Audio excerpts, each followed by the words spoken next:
Good day.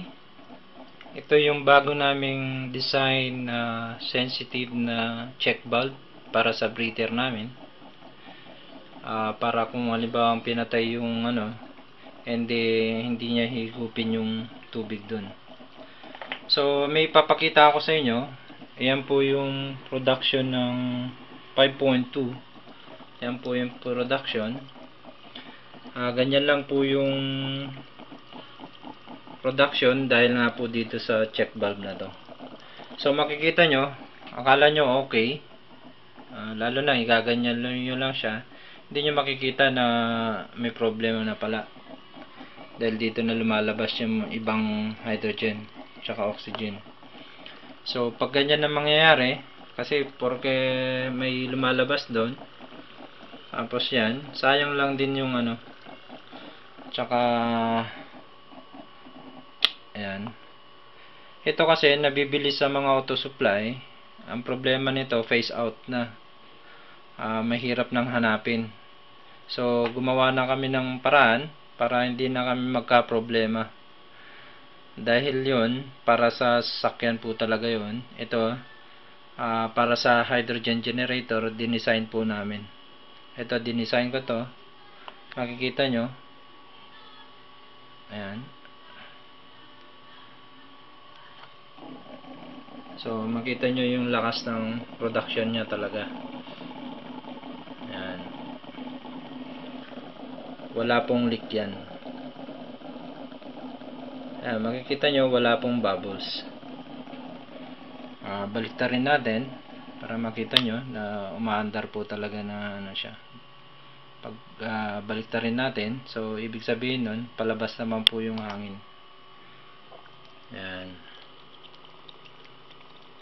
So makikita nyo wala po dyan kasi dito lumabas. So makikita nyo one way valve po ito na sinadya kong ginawa para sa HHO. Ayan. Wala po siyang leak. Malakas po yung production. Subukan naman natin yung isang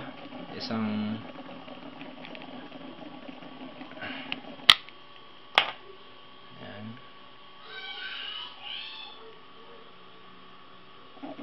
Ayan. May production, may leak naman po ng konti, pero mas maganda naman to kaysa yung isa. Ayan.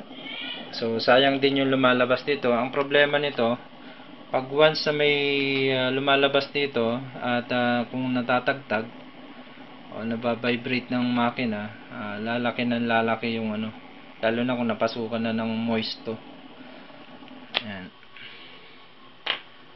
So ito na po yung aming marami na po kaming ginawang ganito para ayan, gagawa kami ng marami para sa susunod kong project hindi na ako magka-aberya dahil lang dito sa check valve na to. So ang mahirap dito halos sa phase out na to dahil hindi yung mga ibang sasakyan hindi na gumagamit ng ganyan. Ayan po yan, kaya gumawa po kami yan. Ayan. Tested na po yan. Ilang araw na rin namin na tinesting po yan. Dati po stainless